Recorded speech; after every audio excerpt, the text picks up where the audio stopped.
Bien, rappel à l'ordre. Rappel à l'ordre, M. Bousquet. On commence. Monsieur Bousquet. Richard. Les places.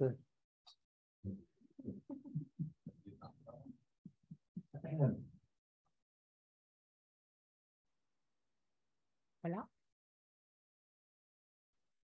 C'est parti.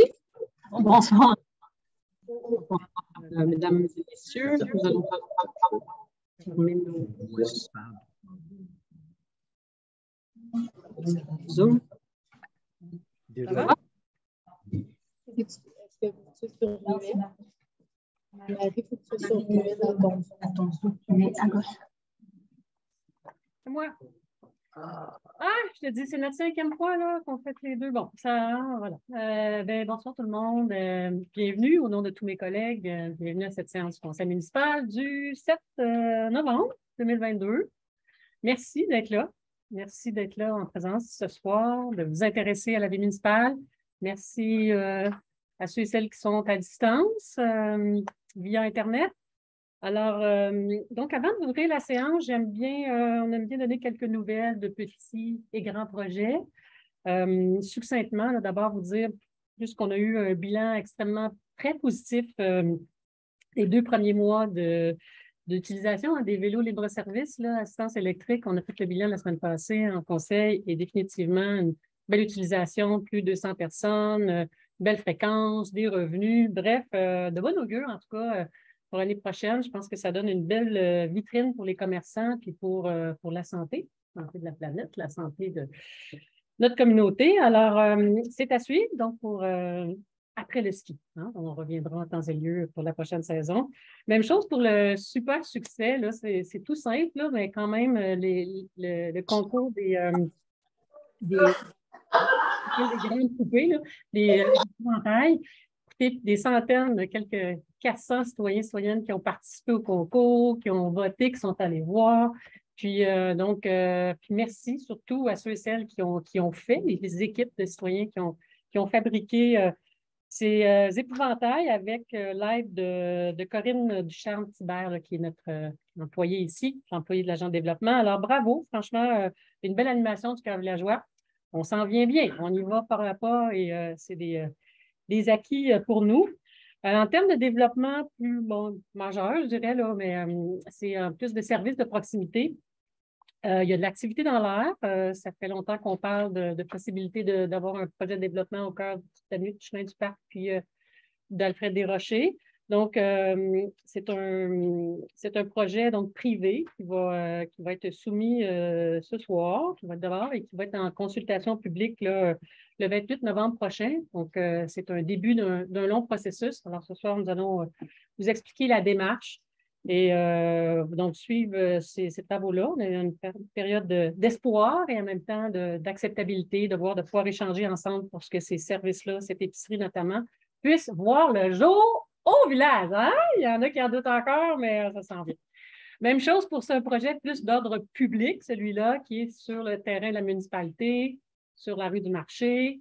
Là aussi, le conseil travaille à un plan concept pour un grand projet, notamment celui du pavillon communautaire, le centre multifonctionnel. Et ça aussi, donc, dans les prochains mois, après, donc, en 2023, là, mais c'est sur la planche à dessin. Donc, pour nous, c'est 2 projets qui sont en voie de réalisation et qu'on aime bien vous donner des nouvelles aussitôt qu'on en a. Donc, ce soir, ça sera davantage sur le projet privé au coin d'Alfred et chemin du parc. Je m'arrête là. Il y a plein d'autres sujets, mais il y en a qui sont à l'ordre du jour. Alors, si vous le voulez bien, chers collègues, je prendrai un proposeur pour un ordre du jour qui vous a été soumis à tous et toutes. Oui, merci Mme la mairesse. Je vous propose d'adopter l'ordre du jour tel qu'il est présenté et qui a été publié, avec l'ajout au point 6.5 pour l'achat d'une camionnette. Donc, un ajout d'achat d'une camionnette. Merci beaucoup. Ça vous va pour tout le monde? Alors, on part avec d'abord le dépôt traditionnel des documents avec la greffière. Oui, c'est vrai. L'approbation du procès verbal. Merci, Maryse. Oui, je propose d'approuver le procès verbal de la dernière séance du octobre dernier. Merci, Mme Ouellette. Passons maintenant à la greffière avec le dépôt des documents. Dans la situation budgétaire cumulative du 31 octobre 2022, la liste des comptes à payer du 31 octobre 2022, les dépenses des fonctionnaires ou employés conformément au règlement 947 d'octobre 2022, la déclaration des intérêts pécuniaires des membres du Conseil 2022, les états comparatifs des activités de fonctionnement sommaire à des fins fiscales pour la période de 9 mois, terminée le 30 septembre 2022 et 2021, l'état prévisionnel des activités de fonctionnement sommaire à des fins fiscales, qui demande de modification au règlement de zonage et lotissement numéro 951 par les propriétaires résidents du jardin d'État Aldon, donc R22. Merci beaucoup. Alors, ces documents étant officiellement déposés, publics, ça nous amène à la première période de parole qui vous est réservée. Alors, d'abord, c'est large. Je vous invite maintenant, vous savez, à vous lever, à venir à 1 mètre. Maintenant, là, on fonctionne en mètres, donc c'est un petit test là, pour ceux et celles qui utilisent. Donc, bref, vous avancez une personne à la fois en vous présentant et puis en s'adressant à moi, bien sûr, pour les sujets. Alors, on va commencer par la salle et suivi de l'Internet, de la distance. Bonsoir, Robert Saint-Pierre de Harper. 2, 3 petites affaires. Premièrement, sur les équipements en tête. Comme vous savez, je suis impliqué avec Harper 3.0. J'ai plusieurs citoyens de notre belle municipalité qui sont venus me voir pour me féliciter d'avoir fait ça. Donc, je vous remets les félicitations. Je leur ai bien expliqué comme des raisons que ce n'était pas une initiative d'Harper 3.0, mais c'était un beau succès et c'était juste des commentaires positifs que j'ai reçus. Sur votre mise à jour sur les développements à venir, entre autres le centre communautaire, là, ça m'amène à ma vraie question. Qu'est-ce qu'on va faire avec la Maison Blanche? C'est quoi le plan? On a un plan pour cette maison-là, il n'a pas juste à laisser courir. Bien, ben, c'est une grande question. Oui. En termes de pourrissement, par exemple, sous contrôle, là, puis on a quand même entrevu aussi le repeinturé au printemps prochain, mais ceci dit, au niveau de propriété, de sa vocation, ben, l'idée, c'est d'abord d'attendre, donc de développer, d'avoir le pavillon communautaire pour vraiment estimer l'utilisation de l'espace qui va être là, donc avec les investissements qui sont là. Et en sachant aussi que la Maison-Blanche, là, c'est définitivement, vous le savez, mais c'est définitivement des travaux importants qui doivent être faits pour que cette maison-là, ce bâtiment-là puisse devenir public et sécuritaire. Pour plus de 10, 12 personnes là, actuellement. 12-15. 12-15 personnes. Alors, il est fonctionnel, elle est utilisée, mais sa utilisation permanente, si on pourrait dire, n'est pas arrêtée. Puis, ce n'est pas nous non plus qui va l'arrêter toute seule. Pour le moment, donc, on souhaite là, vraiment mettre toutes nos énergies sur le centre communautaire, sachant que même en travaillant là avec les associations, on va y arriver, mais fin 2024, là, en sachant que les étapes sont longues. Alors, ce serait une partie de ma réponse. Merci. Oui. Alors, je voulais vous remercier, Louise Florent, je voulais vous remercier. La rue de la Sarcelle a été recherchée musiquement. C'est un travail impressionnant, vraiment. Nos maisons en tremblaient, là, mais ils ont fait un travail en profondeur. J'ai une petite question. Comme il y a des fossés de chaque côté, d'avoir probablement que c'est trop tard pour l'automne. Je veux savoir si vous avez prévu même des vidanges, parce qu'il y a beaucoup de gens qui marchent sur la rue, des familles, et comme il y a des fossés, quand on croise quelqu'un, les gens manquent de points de repère. Alors, j'espère que c'est au programme au printemps de faire des lignes blanches sur cette route-là. Et j'ai un autre petit point, c'est moi qui ai déposé le projet Jardin des Sages, le changement de zonage à 22. J'ai dit que j'avais fait des photos ce soir, mais on m'a dit que ce n'était pas nécessaire. Sachez qu'ils sont disponibles si vous voulez, c'est important pour faire progresser le dossier. Il ne faut pas vous inonder de documents.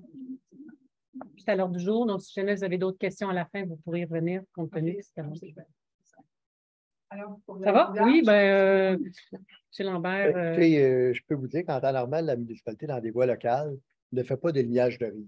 Ça peut arriver qu'elle fait une ligne centrale, la jaune, Mais les lignes de rive blanche dans le réseau local, c'est très, très rare. Mais si, par contre, pour une mesure de sécurité, il y a lieu d'en mettre, on va l'évaluer. Ça va nous faire plaisir de faire le marquage. Là, il n'y a pas de problème. C'est ça, je pense que l'évaluation, en tout cas, à cause de la C'est ça. confirmation, C'est noté. On va le faire. va déjà être prêt.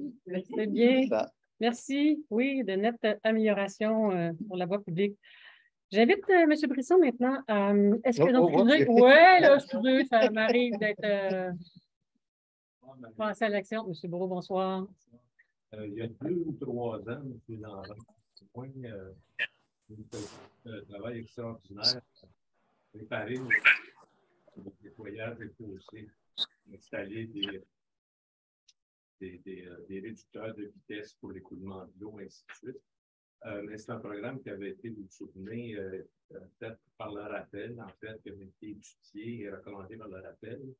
Et puis, la municipalité avait fait un travail extraordinaire. Maintenant, ça fait quelques années qu'il n'y a pas eu de renettoyage des fossés. Ce programme-là, il implique qu'on continue à faire l'entretien des fossés. Est-ce que la municipalité, là, je pense qu'on est peut-être tard, là, au mois de novembre, il y a des belles journées encore, mais est-ce que la municipalité pourrait remettre ça à l'ordre du jour le plus possible l'an prochain? Parce qu'il y a certains fossés qui commencent à. Les capteurs commencent à se remplir, les capteurs en pierre. Je ne sais pas du terme technique. Là. Ça commence à être encombré. Puis là, c'est très important pour l'environnement des fossés parce que si les sédiments passent, ça monte dans nos fossés. Oui. Merci. Bien, deux choses peut-être. Pendant M. Lambert, c'est suivi, mais on a une politique, là, inquiétez-vous pas, on a un programme et puis il y a des employés qui s'occupent de faire le suivi. Mais ça n'empêche pas que quand vous observez une problématique comme citoyen, de nous le transmettre. On le dit toujours, vous êtes nos yeux et nos oreilles. Donc, ça a dû certainement être fait, mais juste s'assurer. C'est ça. Donc, ça, c'est ce que je voulais dire. Pour ce qui est d'une situation particulière, bien ça, on verra là, en dehors d'ici. De façon générale, vous avez quelque chose à ajouter, M. Écoutez, oui, quand le programme a été mis sur pied, il y a 4 ans, là, effectivement, il y avait un plan de match, un plan d'action produit par le rappel qui s'échelonnait sur une période de 3 ans. L'ensemble des interventions prévues à la proposition de rappel ont été faites. La municipalité a prévu un budget spécifique pour le nettoyage des fossés et la gestion des eaux de surface, un budget de 100 000 annuellement. OK? Donc, depuis 3 ans, la municipalité a investi ce 100 000 $-là et il est reconduit à nouveau dans le budget. Donc, à ce moment-là, on continue, on est proactif là-dedans, mais s'il y a des éléments, effectivement, qui nécessitent une intervention ponctuelle, comme vous l'avez fait cette année, là, on vous invite à nous le rapporter. Là, et on se déplace sur le territoire. Là, il y a une période de 2 semaines dans l'été où on travaille avec une pelle sur roue, justement pour avoir la plus grande mobilité possible. Là. Donc, le programme continue à être mis de l'avant. Merci. C'est bon. Donc, est-ce que c'est possible? Oui, monsieur, oui. Joël Lacroix. Ah, M. Lacroix, oui. Bonsoir. Bonjour. Bonsoir. Moi, je viens un peu au sujet du projet qui a été refusé encore une fois pour une localisation de parc. Alors que moi, j'ai fait une consultation publique et que la municipalité n'en a pas fait de consultation publique. La décision à propos de la localisation du parc, premièrement, il n'y avait pas d'obligation à faire le parc. Je vous ai offert de faire un parc, j'ai changé 3 fois de position. Puis la municipalité vous décidez de garder votre position parce que vous tenez absolument à avoir un terrain complet, alors que la possibilité de faire un parc n'élimine pas la possibilité d'avoir une ferme pour une famille. Vous êtes prêt à éliminer une famille, à éliminer un terrain pour une famille pour avoir un parc dans un endroit où ce n'est pas nécessaire. Puis sur 2 kilomètres, tous les résidents dans toutes les rues ont été consultés. En tout cas, j'en ai consulté au moins 2 par rue. Puis 100% des résidents étaient d'accord avec la localisation du parc. Puis on s'entend que dans cet endroit-là, où il n'y en a pas sur 2 kilomètres des parcs, que 300 mètres de plus ou 300 mètres de moins, ça ne fait pas la différence. Pour ce qui est de l'entretien, ça ne dérange pas pour la ville d'entretenir un parc 300 mètres plus loin qui est pour une rue qui est donnée à la ville. Je pense que À un moment donné, la décision doit être faite en fonction des citoyens. Moi, j'en ai fait une consultation publique. Vous n'en avez pas fait. Et vous décidez de maintenir votre position à l'idée de faire un parc. Et vous savez très bien qu'en ratissant la rue de 100 mètres, qui était dans ma première demande, je n'ai pas fait de dérogation là-dessus parce que je pouvais atteindre le 12 terrains maximum que je pouvais faire. Parce que toutes les règles ont été changées depuis le moratoire.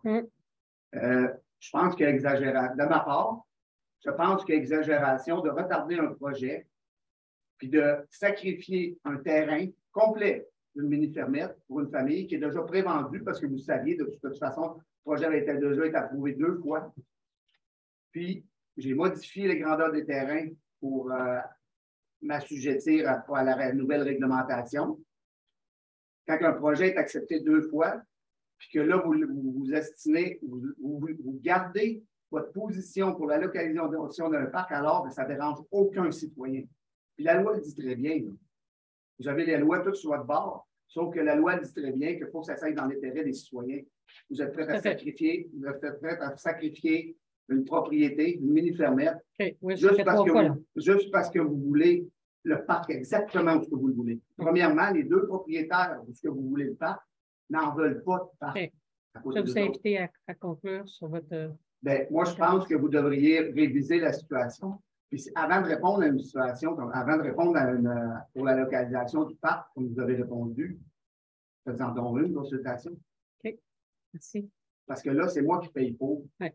La ville n'a pas l'air d'en prendre compte. On entend, on comprend, on est conscient qu'on est vraiment sévère. Puis, oui, juste un instant. Oui, je vais vous laisser la parole, effectivement, le conseiller du district. Mais tu sais, vous dire que c'est certain que nous, là, nous sommes ici pour représenter la population, pas les intérêts de certains citoyens ou de quelques citoyens. On a vraiment, puis c'est vrai que c'est pas facile. Tu sais, puis je peux très bien comprendre que c'est des décisions comme ça où nous, on pense que c'est pour l'intérêt. Ça va dans la vision qu'on a du développement. On a des principes. On a donc aussi, je pense que de dire qu'il y a des citoyens aussi qui ont été contactés. On a des conseillers de district. Alors, il y a des vérifications qui sont faites. On ne peut pas se fier sur des consultations de personnes qui sont dans leur entourage. Je comprends là, que vous l'avez fait, mais pour nous, on est vraiment à l'aise avec la décision, même si on sait que c'est difficile. On est là parce qu'on se sent vraiment en cohérence avec nos orientations. C'est vrai qu'on a repris 2-3 fois. Dans le fond, ce qu'on est, des fois, on reprend. Les gens ne sont pas contents, ils reviennent une 2e fois. On reprend, puis même ce temps-là, on trouve qu'à un moment donné, il va falloir qu'on a beaucoup d'ouverture à écouter, entendre, puis à un moment donné, il faut trancher puis passer à un autre sujet. Ce que je veux vous dire, c'est qu'on l'a revu, on a repris le temps de le discuter, tout le monde s'est exprimé unanimement. Je vais laisser la parole au conseiller ici pour, en réanalysant les choses. On ne fait pas ça à moitié, là, puis pour dire, c'est pas ça. C'est vraiment posé, c'est analysé. Puis, mais je peux très bien comprendre que ça a beaucoup d'inconvénients pour certains citoyens. On en convient.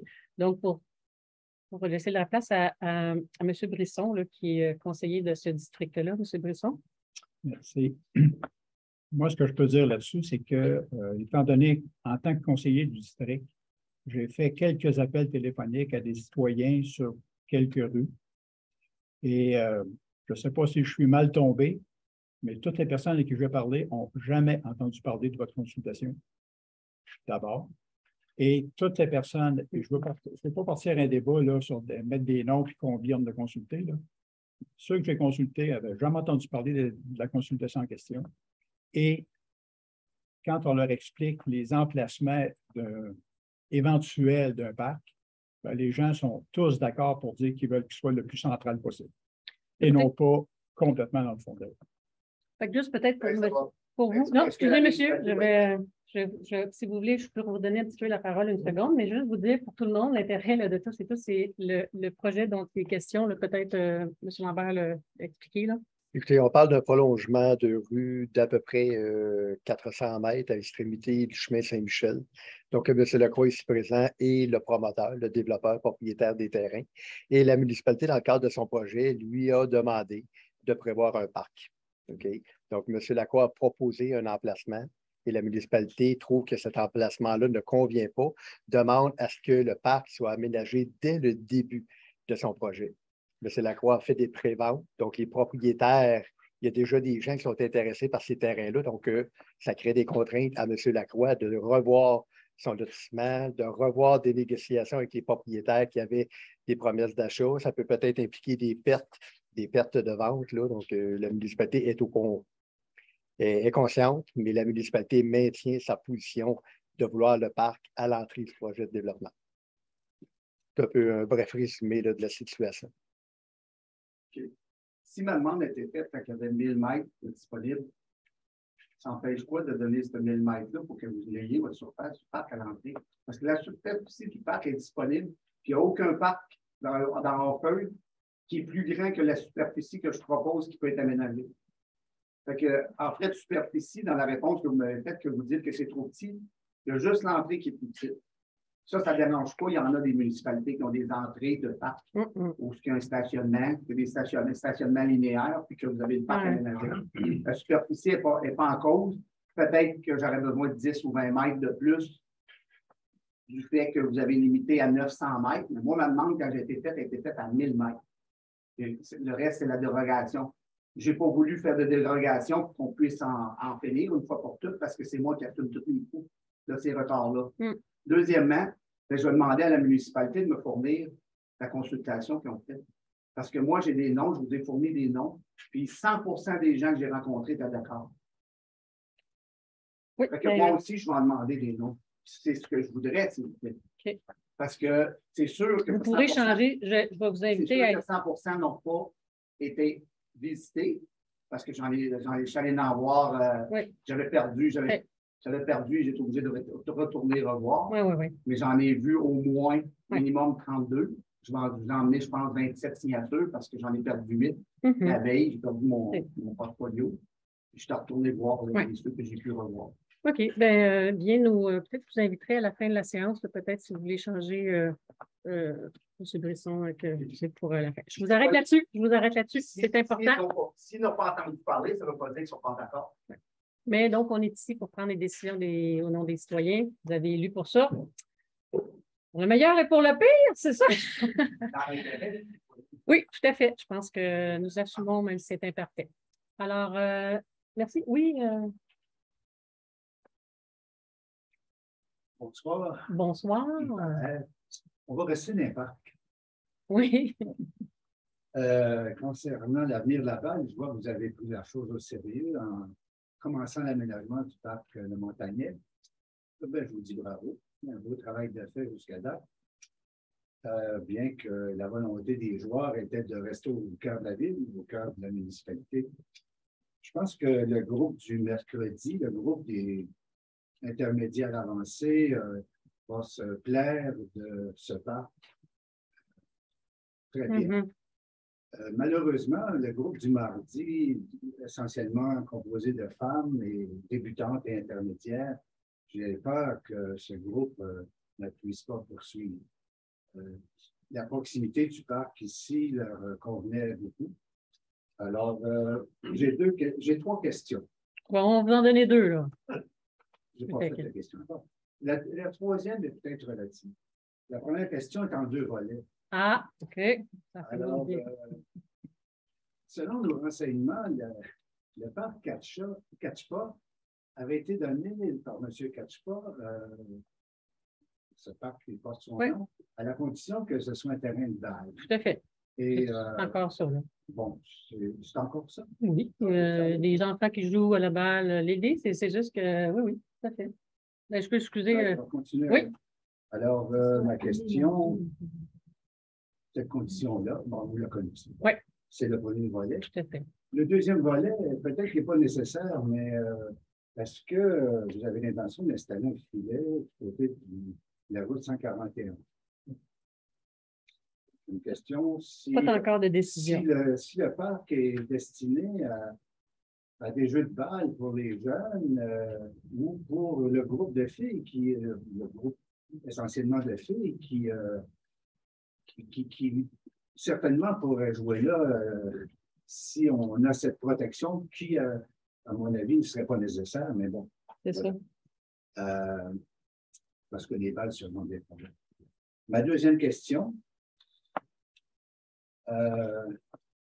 Oui, dans le courrier que j'ai envoyé, le courriel, je parlais de la suggestion de créer un comité de citoyens consultatifs pour les sports. Afin qu'on développe ensemble une vision à moyen terme de nos infrastructures, puis de nos activités aussi dans ces infrastructures-là. Bon, j'aimerais savoir s'il y a quelque chose en réponse à cette suggestion. Ben, pour la dernière question, on l'a reçu. Je pense que c'est une bonne idée d'être d'être en dialogue, en consultation pour l'utilisation des terrains. Sauf que là, on doit d'abord, donc c'est pas là. Et puis, pour le moment, le plan directeur, ce qu'on appelle revoir l'utilisation des quelques parcs que nous avons, de voir les infrastructures sportives. Déjà, on a quelques projets qu'on a mis dans le budget pour que ça roule et que ça puisse se faire à l'été 2023, ça passe vite. Donc, déjà, mais pour certaines utilisations ou certains parcs, je pense que définitivement, quand on va avoir une tête sur l'ensemble des parcs, on va être en mesure d'en parler avec les associations et de voir de quelle façon ils peuvent être utilisés. Alors, mais de façon formelle, là, on a actuellement 5 comités consultatifs qui roulent. Puis, mettons, on s'est dit, comme, mettons, je pense au printemps, en tout cas, au cours de l'année prochaine, on va voir de quelle façon, quand on va être rendu là, en fond, on n'aurait rien à dire là, parce qu'il faut vraiment redéfinir un petit peu qu'est-ce qu'on va faire avec le parc qui est ici, regarder les besoins qu'on a. Donc, on a un travail qui est à faire, il est dans notre plan de match dans l'année. Donc, là-dessus... Oui, ce plan de match, là, oui. Si le conseil consultatif, le citoyen était présent. Ben oui, mais on n'est pas là, dans le sens que ça s'en vient. Non, c'est ça, malheureusement. Vous avez dit que le terrain Catch-Pas était encore pour la balle. Ben, c'est que, il ne faut pas jouer ces mots, là, mais je veux dire, c'est sûr qu'on ne reviendra pas là-dessus, là, dans le sens que là, c'est statué que le balle-molle pour les adultes. Non. Je veux savoir, est-ce que ça demeure un parc caché? Ah, bien, actuellement, vous le voyez, ça fait 2 ans que c'est comme ça. Il y a des chiens qui viennent, puis la fin de semaine, il y a des enfants qui viennent jouer, frapper à la balle. C'est pas un terrain pour adultes pour la balle molle. La vocation formelle, en fait, nous autres, quand ça va bien, là, je vais vous dire personnellement, là, quand ça roule, là, on ne commence pas à refaire des règlements sur ces règlements-là. Donc, il me semble qu'il n'y a pas de problème pour le moment. On a eu un problème d'assurance pour le terrain de balle molle. On l'a réglé, ça s'en vient on va avoir un vrai terrain de balle molle, pas quelque chose qui peut être à risque. Donc, puis pour les consultations, faites-nous confiance, c'est juste qu'on n'est pas rendu là, on roule. Bon, vous dites que vous l'avez réglé. Pardon? Vous dites que vous l'avez réglé. C'est correct. Oui, bien, dans le fond, on veut vraiment que, dans le fond, il y ait des services pour l'été prochain. Vous vouliez intervenir, Vincent? Ben, c'est juste tantôt, c'est un monsieur Catch-Pas qui a cédé le terrain, s'il avait demandé qu'un terrain de balle-molle soit aménagé sur son terrain. C'est juste que là, il est pour les 10 ans et moins en termes de règlement de distance. Donc, c'est difficile de permettre à des adultes de jouer là. C'est ça qui est vraiment... On ne peut pas discuter de ça. Ma troisième question. Oui, on permet ça. Parce que vous en avez déjà parlé. Mais c'était pour dire que ça me gênait de voir que le projet de la maison culturelle et communautaire stagnait. J'en entends pas parler. La dernière fois, j'ai posé une question, puis il n'y avait pas de réponse claire. Vous en avez parlé un petit peu. Bien là, oui, on le sait que c'est attendu, là, vraiment. Le nouveau conseil a remis sur la table le projet. On a déterminé là, récemment, puis on va le lieu.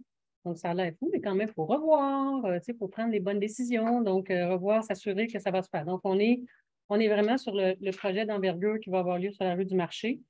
Puis, donc, pour ce qui est des espaces, donc, on a un nombre de pieds carrés qui avait été défini il y a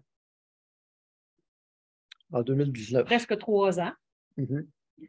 Donc, on comprend que vous êtes impatient, mais en même temps, ça va être encore un meilleur projet. Non, mais ben moi, je le vois de même, là. Je le vois de même parce qu'il va être dans un endroit qui est là, puis il aurait été pas à la même place, mais dans le pied carré. Puis, effectivement, excusez-moi, effectivement, la question de l'utilisation, on va être dans les mêmes choses. Puis aussitôt que nous allons avoir quelque chose à se mettre sous la dent en termes de bâtiment, comme d'habitude, vous allez être invité à... Merci, puis merci pour le début d'aménagement. Ça va se poursuivre au printemps. La saison de... Pour le terrain de balle? Oui. Oui, bien là, écoutez, vous avez vu que le nivellement est complété, l'ensemencement a été fait. Là, on va être sur la réparation du réseau d'éclairage, OK? Parce que si vous voulez prolonger vos saisons l'automne, vous allez pouvoir le faire. Donc, on va être à la réparation du réseau d'éclairage et on est à la remise à neuf. Remise à neuf, on s'entend, là. Une réflexion d'importance sur la clôture qui était en mauvais état, là. Donc, oui. Oui, on va remettre des estrades pour s'il y a des gens qui veulent assister au match. Là, on va mettre du mobilier, effectivement, pour les joueurs. Donc, on va l'aménager et on va respecter l'engagement qui avait été pris plus tôt cet automne. Puis, je pense que je m'engage à ce que, dans le fond, les aménagements ils vont vous être, vous être présentés. Puis, si vous avez des suggestions, là, je pense que c'est important qu'on soit en dialogue. Tout à fait. On a fait beaucoup de recherches. C'est ça. Merci. Oui, non, tout à fait. Il faut rester en lien. On a un agent de liaison aussi, vous le savez, là, avec les associations. Donc, n'hésitez pas à transmettre votre information. Puis après, dans notre plan triennal d'immobilisation, ça s'en vient, là, le budget s'en vient, le plan triennal, on va vous présenter, on va prendre le temps là, de vous présenter de façon plus précise certains projets qui sont prévus pour les prochains mois. Hein.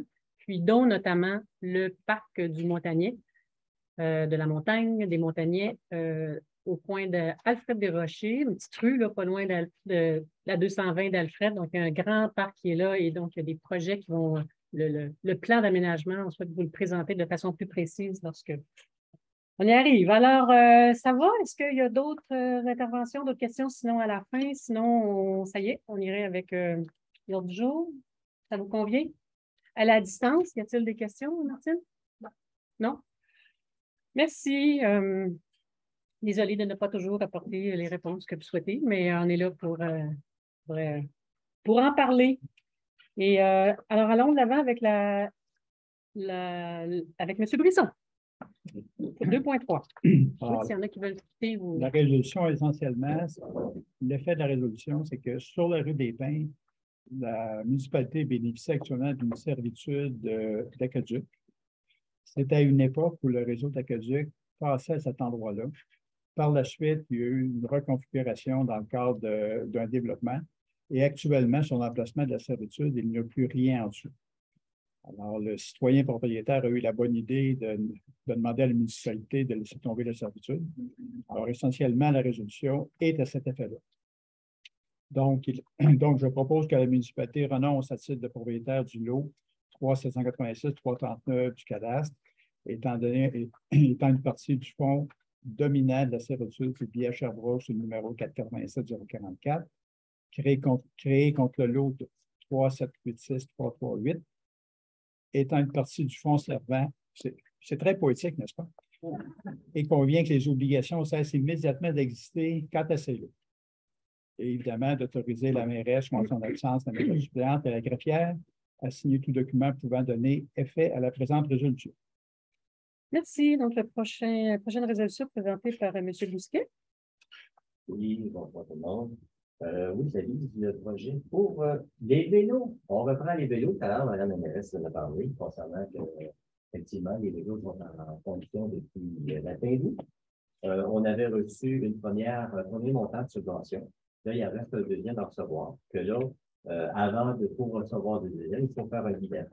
Donc, la municipalité a bénéficié d'un programme d'aide financière au développement de l'offre de libre-service du ministère des Transports équivalent à 50% des coûts du projet. Considérant que l'obtention de deuxième tranche correspondant au solde à l'aide financière allouée, la municipalité doit produire un rapport de fin de travaux. Donc, je propose d'adopter le rapport de fin de travaux. Est-ce que tu le mets à l'écran? Le rapport? Oui. Non. Okay. Le rapport de fin de travaux, MPQ, préparé par Mme Corinne Charles-Thibert, agente de développement en date du 18 octobre, et de faire parvenir la présente résolution au ministère des Transports. afin de recevoir un montant d'argent. Tout à fait. Alors, ça va être transmis au ministère en question. Merci. Alors, prochain point, c'est présenté par la conseillère Maryse Blais. Oui, c'est un mandat à la firme d'avocat Tania Couture Jolicoeur. Ça concerne le lot, le terrain 363 chemin des Bûcherons. C'est qu'en réalité, les propriétaires et entrepreneurs ont entrepris des travaux sur ce terrain-là. Il y a une partie des travaux qui ne sont pas autorisés, soit en gros des travaux qui ont été effectués dans le littoral et dans la rive du cours d'eau, dans un secteur à forte pente, et également des travaux qui ont été effectués dans la rive du lac des Monts. Donc, il y a plusieurs travaux qui ont été faits sans certificat ou permis d'autorisation. La municipalité a fait 2 arrêts de travaux, a même envoyé une mise en demeure aux propriétaires. Et malgré tout, les travaux illégaux se poursuivaient. Donc, je propose que la municipalité ratifie le mandat qui a été octroyé aux avocats de la firme Tania Couture, compte des propriétaires et Excavation Air Toulouse et Fils, d'entreprendre toutes les procédures judiciaires nécessaires afin d'obtenir les ordonnances qui enjoignent les propriétaires et l'entrepreneur de cesser les travaux effectués illégalement. À cet effet, il y a déjà une première injonction provisoire qui est accordée et elle a été pour 10 jours et elle a été prolongée jusqu'au 15 décembre prochain. Donc, le dossier va revenir à la Cour le 12 décembre pour poursuivre la procédure en injonction. Voilà. Merci. Prochaine décision concernant une autorisation. Donc, j'invite la conseillère Martine Javelin. Oui, donc après les vélos, la saison, on va parler de pistes de ski de fond. Oui. Je pense que c'est pour la 3e année, si je ne me trompe pas. Donc, étant donné que l'organisme Montreux 3.0 a élaboré une piste de ski de fond qui se trouve en partie dans le parc de la Rivière-aux-Cerises, en partie sur des terrains qui appartiennent à la compagnie Déterminité, donc les lots 3 786 602 et 5 2496, et aussi en partie sur la route verte. Donc, la municipalité prend la responsabilité de l'installation, de la signalisation et de l'entretien de ces pistes. La longueur est d'environ 4 à 5 km. Et donc, la municipalité et la compagnie Déterminité désirent conclure une entente afin de déterminer les obligations. Donc, je propose d'autoriser la mairesse ou en son absence, la mairesse suppléante la greffière à signer l'entente d'autorisation de passage pour la piste de ski. Merci. Cette piste de ski de fond, si vous savez, elle est derrière le parc La Rivière-aux-Cerises. Dans le grand parc La Rivière-aux-Cerises, on a la partie aménagée et la partie plus boisée derrière. Et qui, donc, effectivement, comme l'a dit Mme Javelin, va sur les terrains de la compagnie. Merci. Passons maintenant à 2.7, avec toujours Mme Javelin, non? Non, non. Ah, ça semblait que c'est ma première. Avec oui! D'une entente intermunicipale concernant l'entretien de chemins qui sont très proches ou partagés avec la ville de Magog. On parle des chemins Renault, chemin Côte-de-Manche et le secteur Saint-Michel qui est déneigé. Il y a une entente avec la ville de Magog à ce niveau-là. Alors, considérant que les parties désirent apporter des modifications à la construction d'Offord relativement au calcul du coût de chaque travail d'entretien afin d'augmenter de 15 les frais d'entretien, je propose d'autoriser la mairesse à signer l'avenant numéro 1 de l'entente intermunicipale concernant l'entretien des chemins. Merci beaucoup. Allons-y avec... ça va pour tout le monde, monsieur? Oui. Passons à l'opération Nez Rouges, une petite aide financière présentée par M. Lauzon. C'est un peu plus loin dans la saison avec les Nez Rouges. Alors, ça s'en vient. Il s'agit d'une contribution qu'on fait régulièrement à leur demande. Donc, l'opération Nez Rouges est un acteur de changement en matière de sensibilisation à la conduite avec des facultés athlétiques, tout le monde connaît. Alors, considérant que l'organisme offre un service d'accompagnement bénévole, considérant la demande des financeurs qu'ils nous ont fait, le Conseil est en mesure de confirmer une aide financière de 150 $ qu'on remet à l'organisme Opération Nez Rouges, montant utilisé à même le fonds général. Voilà. Passons maintenant à 2.9 avec M. Brisson. C'est une résolution qui a pour effet de libérer un montant consenti dans un fonds de garantie. Alors, c'est une assurance en responsabilité civile qui est conclue avec les municipalités du secteur Estrie et l'Union de municipalités du Québec.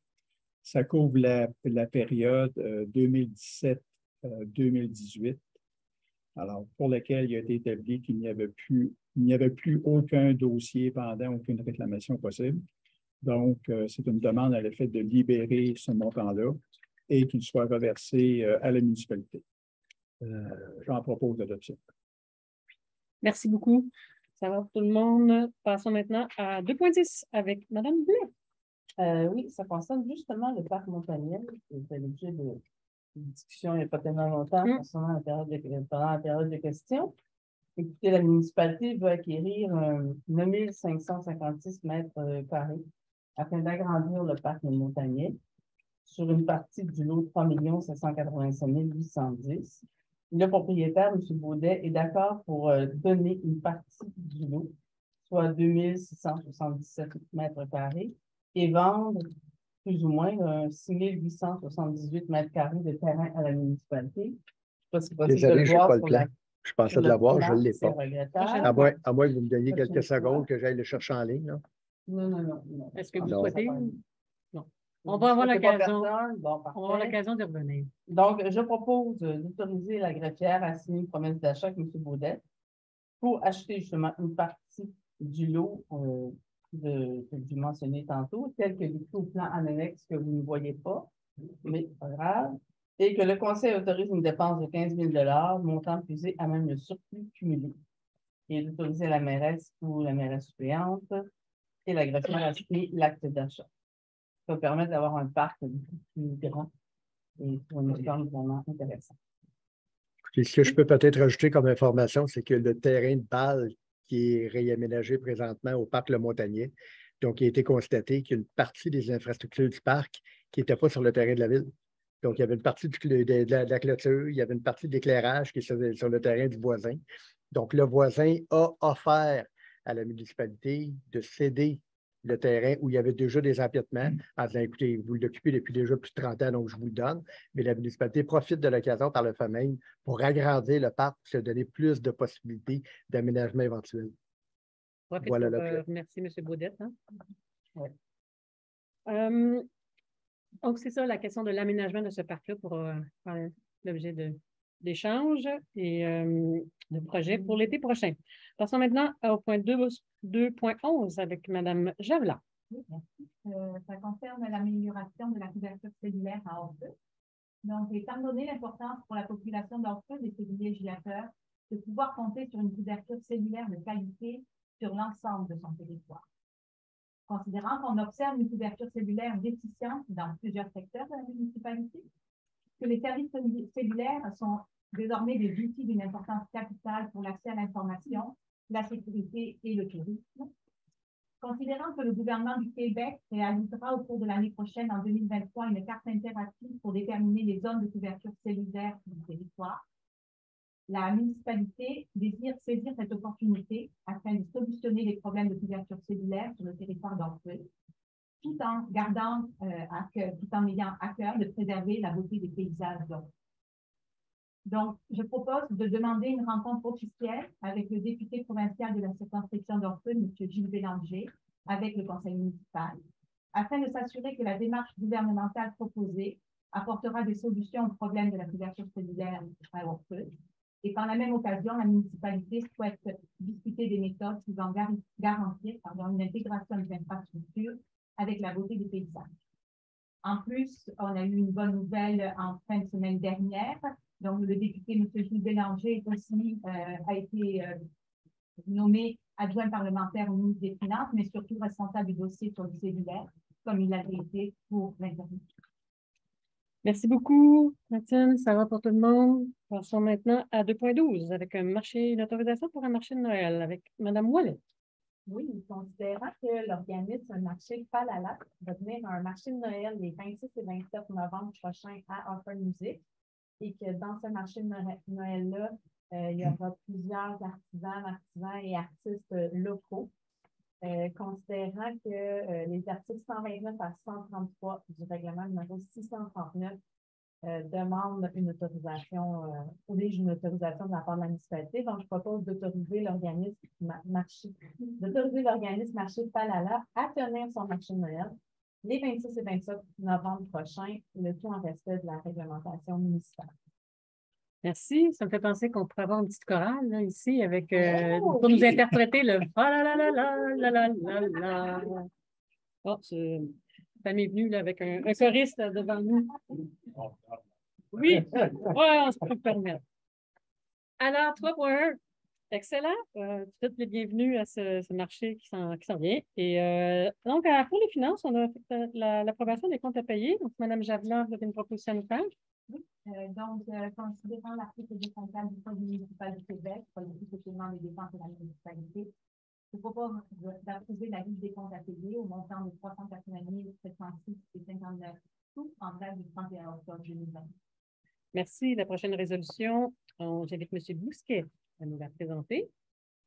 En fait, ça vise une modification de résolution qui ont déjà été approuvées. Ça vaut 7 résolutions qui ont déjà été approuvées, puis les différents montants avec les différents projets. La demande fait en sorte qu'on veut, en considérant que dans ces résolutions, il était prévu que les fonds étaient puisés à même de fonds de roulement ou au surplus privé. Et on veut les faire transférer, donc considérant qu'il y a lieu de modifier la provenance de ces fonds, je propose que les fonds prévus aux résolutions numéro 2022 03 33 02 50 03 86 05 184 06 219 07 259 et 10 353 puisés au fonds de roulement du soit puisés à même le fonds général. Merci beaucoup. La neige s'en vient, déneigement s'en vient, un contrat qu'on donne ce soir, donc j'invite. Ah, c'est ça, c'est bon. On vient de manquer la page d'urbanisme. C'est toujours ça, là. Je vous adore, hein. Vous êtes sa coche, on aime ça. C'est bien. Alors, 4.1, donc, Mme Blais, on vous écoute. D'accord. On est en consultation publique sur une demande de dérogation mineure qui a été présentée par Mme Denise Péloquin pour le 145 chemin du lac à la Truite. Il y a un avis public qui a été affiché le 21 octobre dernier concernant cette demande-là de dérogation mineure. En réalité, la demande de dérogation mineure, par cette demande-là, on vise à ce que la distance minimale entre le bâtiment principal qui est projeté et le lac à la Truite soit réduite à 14 mètres, alors que le règlement exige une distance de 20 mètres entre le lac à la Truite et le bâtiment proposé. Donc, la différence est de 6 mètres. Il faut dire qu'auparavant, il y avait un bâtiment qui était déjà existant à cet endroit, sur ce lot-là, on le voit, le bâtiment, et il était une distance inférieure à 14 mètres du lac à la Truite. Cependant, on n'est pas dans une question de droit acquis, parce que entre autres, parce que le bâtiment que les requérants veulent construire est beaucoup plus grand que le bâtiment actuel. Le bâtiment actuel a une superficie d'à peu près 28 par 28 pieds, alors que le bâtiment qui est voulu, qui est demandé par les requérants, est de 28 par 43 pieds sur 2 étages. Au niveau de la demande, les requérants ont présenté principalement comme argument devant le comité consultatif que la présence d'une ligne de distribution électrique faisait en sorte qu'il était préférable pour eux de faire leur nouveau bâtiment à l'avant de cette ligne-là pour être vers le lac. Et qu'ils voulaient également protéger un maximum d'arbres. Donc, on voit la ligne électrique qui est en mauve sur le plan qui est présenté. Les requérants, selon le comité d'urbanisme, n'ont pas démontré un préjudice sérieux suivi par l'application réglementaire, étant donné qu'il y a possibilité que plus d'un scénario puisse être envisagé et que le terrain est assez grand pour permettre la construction du bâtiment projeté ailleurs sur le terrain. La superficie du sol au bâtiment principal va être augmentée, comme je disais tantôt, de façon importante. Le comité d'urbanisme a fait des recommandations au conseil et il est d'avis que le conseil municipal recommande au conseil de refuser la présente demande de dérogation mineure. Donc, on est en période de consultation. Je ne sais pas si c'est des gens dans la salle ou je ne sais pas si c'est possible, les gens aussi en Zoom voudraient intervenir ou faire des commentaires là-dessus. Bonsoir. Pourquoi que, excusez? Okay. On a une première intervention dans la salle, puis on prendra votre intervention après.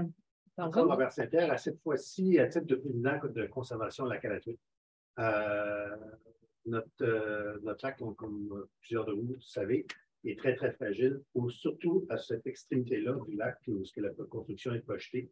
Donc, de permettre de construire quelque chose de plus près que la règle en place, ça ne vraiment pas une bonne idée en général, surtout pas à cet endroit-là du lac, puisque le lac est très fragile. Merci. Merci. Je crois qu'il y avait une autre intervention. Intervention. En ligne? À vous la parole en ligne. Madame Denise Péloquin. La requérante. OK, donc. Je pense que la requérante a la main levée. OK, on vous écoute. Allô? Oui. Bon, dans le fond, je viens de comprendre le monsieur en salle, qu'est-ce qu'il vient de dire, il n'y a pas de problème. C'est juste qu'on a déjà un bâtiment en place, fait que de se remettre de l'autre côté de la ligne électrique, c'est quelque chose de faisable, mais on démontrait qu'on coupait beaucoup plus d'arbres que de le laisser en place présentement. Puis, est-ce que c'est juste à cause de la grosseur du bâtiment ou c'est parce que si on faisait le même bâtiment exact à la même place, qu'est-ce que ça ferait? Si je peux me permettre, j'imagine que vous êtes M. Gagné. Oui. OK, bon, bonsoir. Bonsoir. Étant donné que le bâtiment que vous souhaitez mettre sur le terrain n'est pas à la même place, il n'a pas la même superficie, étant donné qu'il y a une superficie de 28 par 43, c'est à peu près les mesures que j'avais, un peu moins. Donc, le bâtiment actuel est beaucoup plus petit, ce qui fait que la demande qui a été présentée au niveau tant du conseil qu'au niveau du comité d'urbanisme n'est pas une demande qui concerne les droits acquis, mais plutôt une demande qui est complètement différente, qui n'est pas question de droits acquis là-dedans. Donc, si vous me dites que vous faites le même bâtiment, la même dimension, ça, c'est un autre dossier. Je ne peux pas vous dire, ça n'est pas une question de droit acquis ou pas, ça, c'est à regarder. Parce qu'au niveau, depuis quand le bâtiment est construit, tout ça. Donc, la demande présentement qui est analysée ce soir, c'est une demande de dérogation mineure parce qu'il n'y a pas de droits acquis et pour permettre la construction du bâtiment que vous souhaitez construire à l'intérieur de la bande de 20 mètres qui est exigée par la municipalité par le règlement 951. Je ne sais pas si je vous explique clairement. Là. Oui, c'est bien expliqué. C'est juste que là, dans le fond, qu'est-ce que vous me dites, c'est qu'on recule du 20 mètres en arrière de la ligne électrique. Fait qu'on a la ligne électrique dans le visage quand on regarde le lac. On coupe les arbres qu'on a coupés, puis on a le droit de construire demain matin. Bien, pas demain matin, dans un avenir rapproché. Je ne dirais pas que vous avez le droit de construire demain matin. Pour ce qui est de la ligne électrique, vous avez des possibilités de regarder si la ligne électrique peut être déplacée ou pas. Ça, c'est une possibilité qui vous regarde vous. Là. Et également, pour ce qui est des arbres à couper, je ne peux pas vous dire quels sont les arbres que vous devrez couper si vous changez l'endroit de votre maison. Mais selon l'analyse qui a été faite, il est possible de construire le bâtiment que vous voulez construire ailleurs sur votre terrain, tout en respectant la ligne, la bande de 20 mètres qui est exigée par la réglementation. Nous rendons une décision ce soir. Ça ne veut pas dire que votre projet peut être continué d'être... votre demande est refusée quand elle a été présentée, mais comme vous... Non, mais je dirais sans lien. On s'entend qu'on est... Mais ce que je veux dire, c'est que vous pouvez donc continuer d'être en lien avec notre service d'urbanisme pour bonifier ou améliorer votre projet si vous le souhaitez. Merveilleux. C'est bon. Donc, s'il n'y a pas d'autres interventions, je vais aller sur la proposition. Donc, je propose de refuser la présente demande de dérogation mineure dans laquelle les requérants souhaitaient que la distance entre le bâtiment principal et le lac Calatruite soit réduite à 14 mètres, alors que la limite est de 20 mètres selon le règlement de zonage. Ouais. Yes, merci. Nous avons un prochain point qui est présenté par M. Brisson sur le chemin du lac Brompton. Dans un premier temps, nous sommes en consultation publique, donc les commentaires seront bienvenus. Et ensuite, il y aura présentation de la résolution. Le dossier essentiellement concerne la résidence de M. André Touchette sur le chemin du lac Brompton.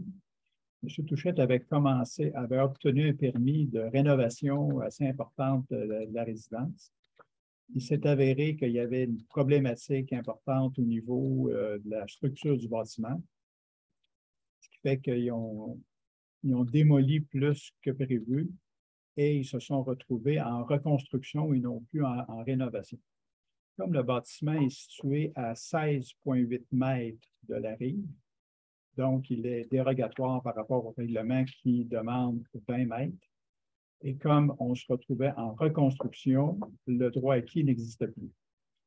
Donc, M. Touchette fait en conséquence une demande de dérogation mineure pour pouvoir reconstruire la maison sur les mêmes fondations à 16,8 mètres de la rive plutôt qu'à 20 mètres.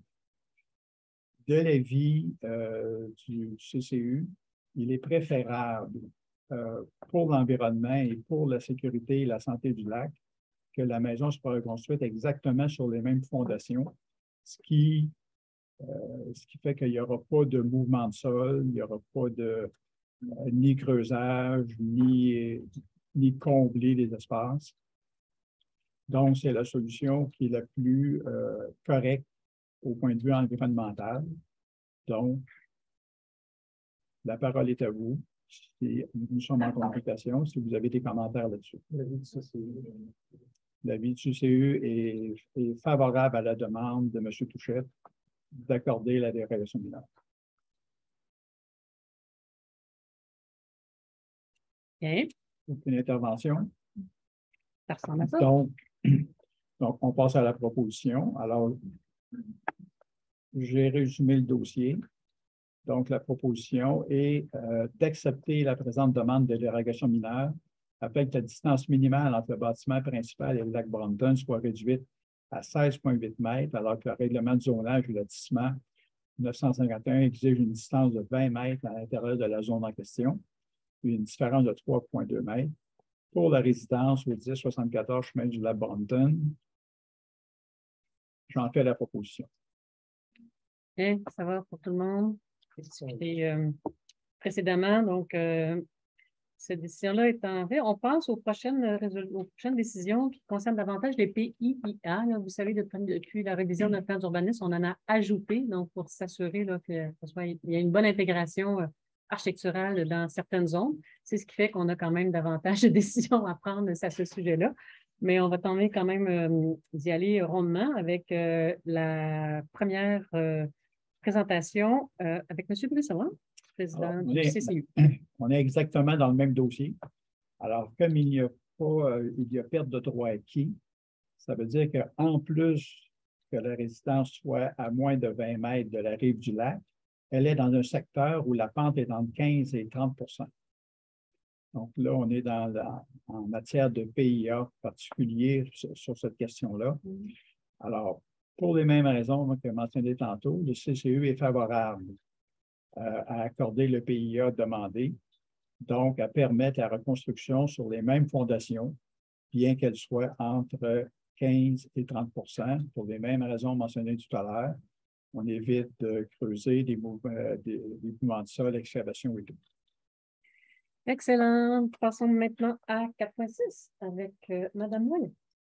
Oui, c'est une demande, c'est pour une décision qui est par rapport à un PIA, c'est le du cœur villageois. Les requérants, Mme Lucille Surcotte et M. Gaston Bélanger, qui résident au 24-18 chemin du Parc. C'est une maison pas très loin du site pour nous.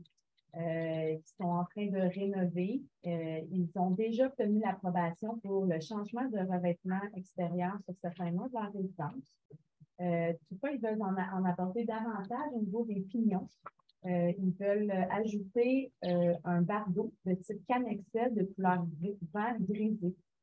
Le règlement, le PIA, au niveau du cœur villageois, veut assurer une qualité bâtie supérieure, renforcer la qualité visuelle, d'une harmonie des volumes.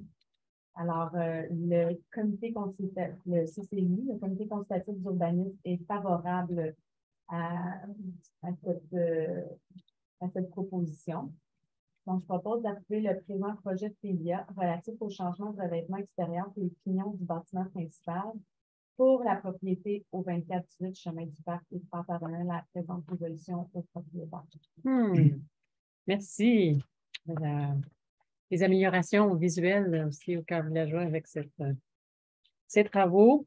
Passons maintenant à 4.8. C'est avec M. Lauzon, n'est-ce pas? 4.7 avec M. Bousquet.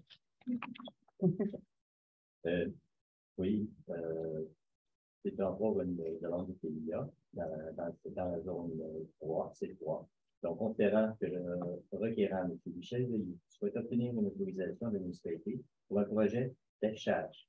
Le projet vise l'installation d'une enseigne pour photos située près de l'emprise de rue pour un commerce situé au 23-17 ou 23-19 et 23-19 chemin du Parc.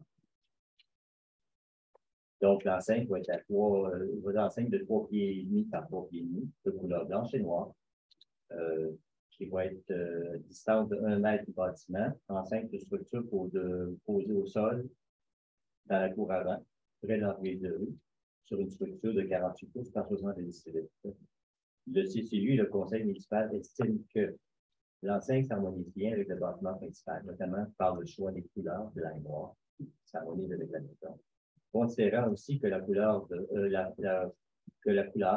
forme ronde, la hauteur et à échelle humaine et la structure s'intègrent bien dans le cœur villageois. Considérant que le comité consultatif d'urbanisme, CCU, et le conseil municipal estiment que le projet respecte les objectifs des critères du PIA. Et aussi considérant que le CCU recommande au conseil municipal d'approuver le présent projet de PIA. Je propose d'approuver le présent projet de PIA relatif au projet d'affichage du commerce, le coût pour la propriété au 23-17 chemin du Parc. Je devrais parvenir la présente résolution à M. Michel Veilleux. Merci beaucoup, M. Bousquet. Ça nous permet en même temps de savoir que la venue de cette nouvelle entreprise au cœur villageois. Allons-y maintenant avec le 4.8. M. Lauzon. Oui, alors, on est sur le rang 13, on parle d'un PIA parce qu'on est en zone définie comme la zone panoramique du rang 13, qui implique une analyse de l'intégration architecturale et de préservation de la vue. Donc, le dossier est analysé sur cette base-là. Le requérant, M. Jocelyn Brouillard, souhaite déplacer un bâtiment agricole sur sa propriété. Il est assujetti au PIA à cause de la vue panoramique, comme je le mentionnais. Les grandes lignes du projet sont le déplacement du bâtiment d'environ 300 mètres carrés, actuellement situé à plus ou moins 500 mètres de l'emprise du 13e rang. Le bâtiment serait situé à plus ou moins 180 mètres de l'emprise du 13e rang au final, devant la résidence. Le bâtiment reposera sur une dalle de béton. Alors, l'emplacement des percées visuelles et des bâtiments existants, la végétation existante et l'éloignement du bâtiment par rapport à l'emprise de rue ont été pris en compte. Le CCU et le conseil municipal estiment que pour atteindre les objectifs visuels, il est souhaitable de favoriser l'implantation de différents bâtiments dans le même axe, soit un devant l'autre, pour préserver la vue du Mont-Fred sur une plus large proportion. Considérant que le requérant a affirmé à la municipalité que l'usage actuel du bâtiment qui est agricole va être maintenu une fois les travaux de déplacement réalisés. Alors, considérant que le CCU recommande au conseil municipal d'approuver le PIA en question, alors je fais la recommandation au conseil d'approuver ce PIA. Merci beaucoup, M. Lauzon, bien clair.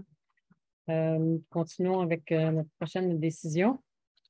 Présentée par ma collègue, Mme Blais. Non, je crois qu'elle est Mme Blais. C'est bon. Alors, à vous, on déplace. Ah oui, en effet. On regarde un PIA au cœur villageois, par Mme Axel Baudouin et M. Marc-Olivier Champagne-Thomas, qui souhaite construire un bâtiment principal commercial destiné à des services professionnels de la santé au cœur villageois. Le conseil municipal avait approuvé au printemps leur projet de PIA. Ils ont modifié les plans depuis, ce qui a nécessité une nouvelle autorisation. On voit en haut l'ancien bâtiment proposé. Et ce projet a été refusé sur la base de non-respect de certains objectifs et critères du PIA, dont d'amener un apport positif à l'environnement et au paysage, d'assurer une qualité bâtifère, renforcer la qualité visuelle, participer à créer un milieu de vie stimulant et d'assurer une intégration harmonieuse. Donc, considérant que les principales modifications qu'on peut voir là, se résument comme suit: il y a des changements de matériaux de revêtement extérieur afin qu'il y ait plus de bois et moins de panneaux de béton. Il y a un changement des couleurs afin de prévoir une toiture plus pâle, des murs d'une couleur plus naturelle. Il y a une augmentation de la proportion des ouvertures sur la façade avant. Il y a un ajout d'un retrait dans la toiture à l'entrée principale pour briser la linéarité du bâtiment. Il y a aussi un retrait des lattes de bois afin de briser cette impression de linéarité.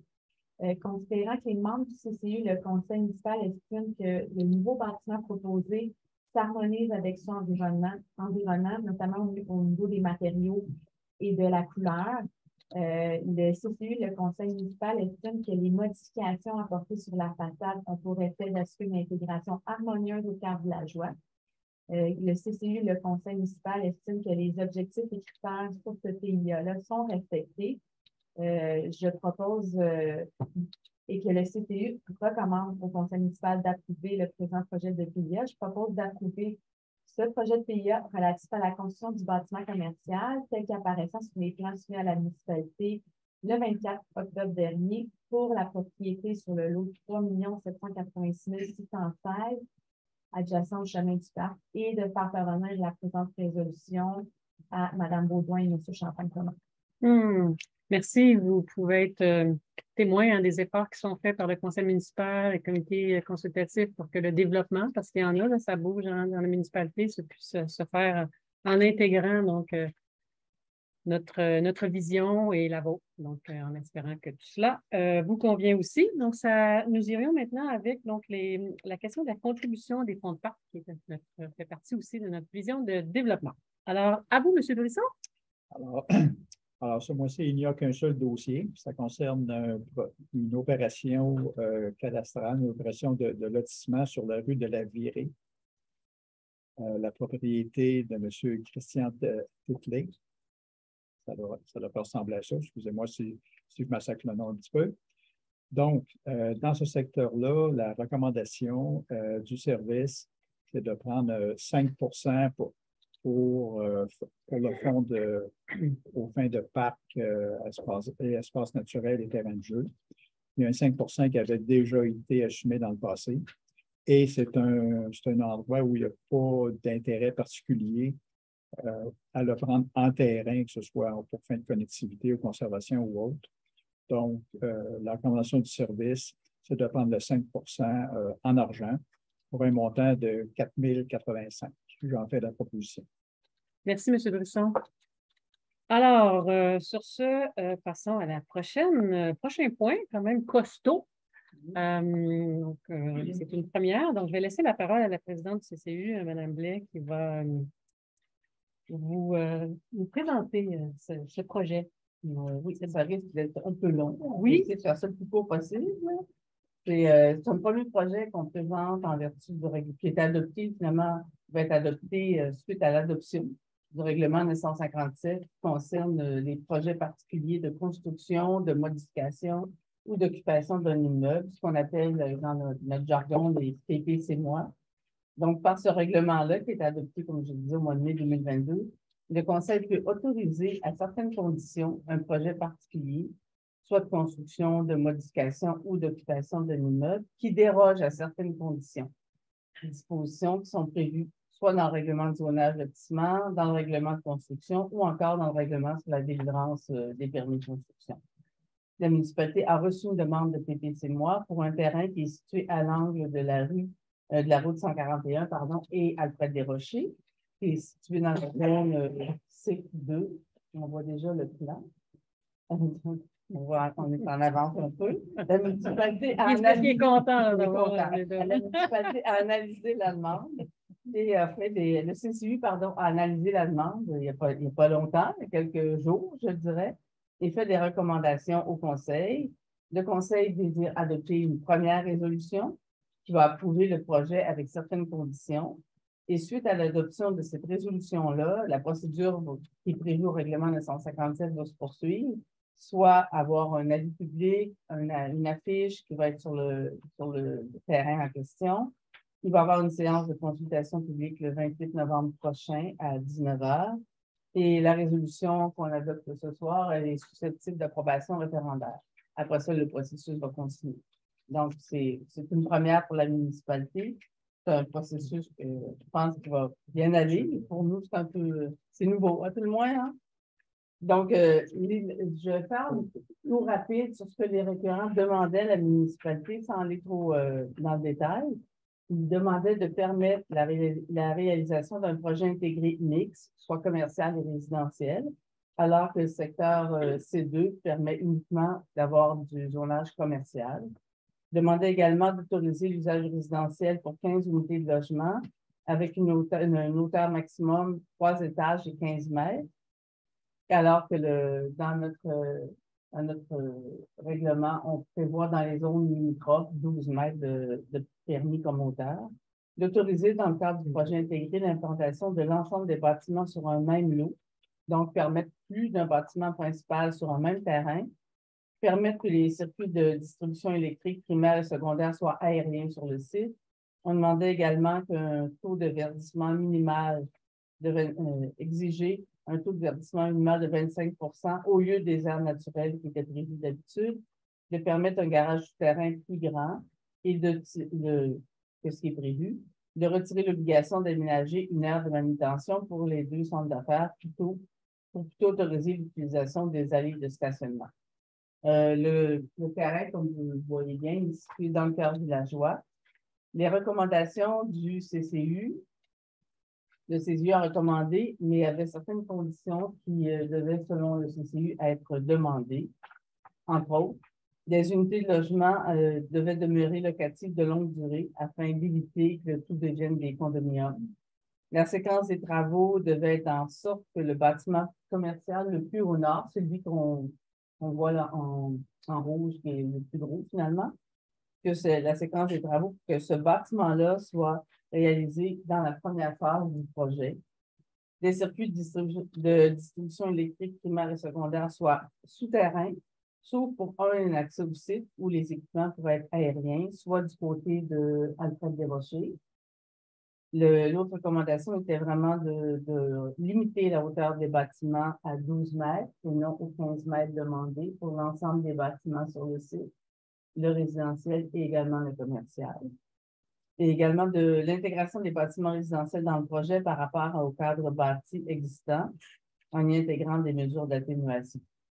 Donc, le conseil municipal a analysé le tout et je propose d'approuver le premier projet de résolution qui a pour effet d'accepter en partie la demande d'autorisation de PP-CMOA 957-2022-1 qui vise à la réalisation d'un projet intégré mixte conformément au plan de la firme BC2 qui a été soumis le 16 septembre 2022 pour la propriété mentionnée ci-dessus et comprenant le plan soumis par la firme BC2 à la municipalité le 16 septembre 2022 et ses modifications, possiblement, Madame la greffière, vu que le plan a été modifié jusqu'à tout récemment. Ça va? Il y a quelques heures. Il y a quelques heures.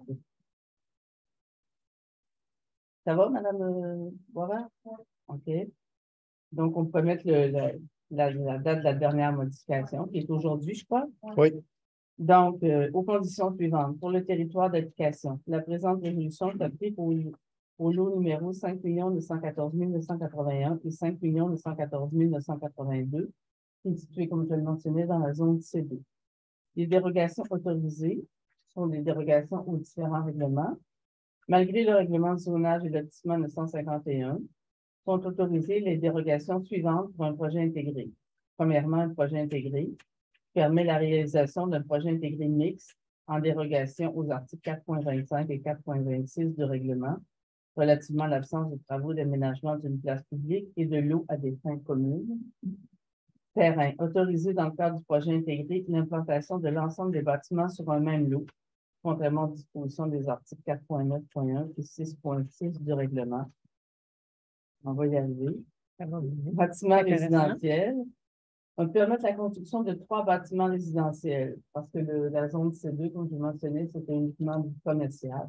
Donc, on permettrait le bâtiment de 3 bâtiments résidentiels de 15 unités de logement chacun, d'au plus 12 mètres de hauteur, 3 étages et reposant sur une aire de stationnement souterraine, contrairement à l'annexe 3 du règlement 951 qui prohibe un tel usage dans la zone visée, comme je l'ai mentionné, au niveau du taux de verdissement exigé pour l'ensemble du projet, en plus de la contribution pour fin de parc, terrain de jeu, espace naturel et espace vert, un taux de verdissement minimum de 25 de la superficie totale du terrain, au lieu des aires naturelles minimales exigées au règlement 951.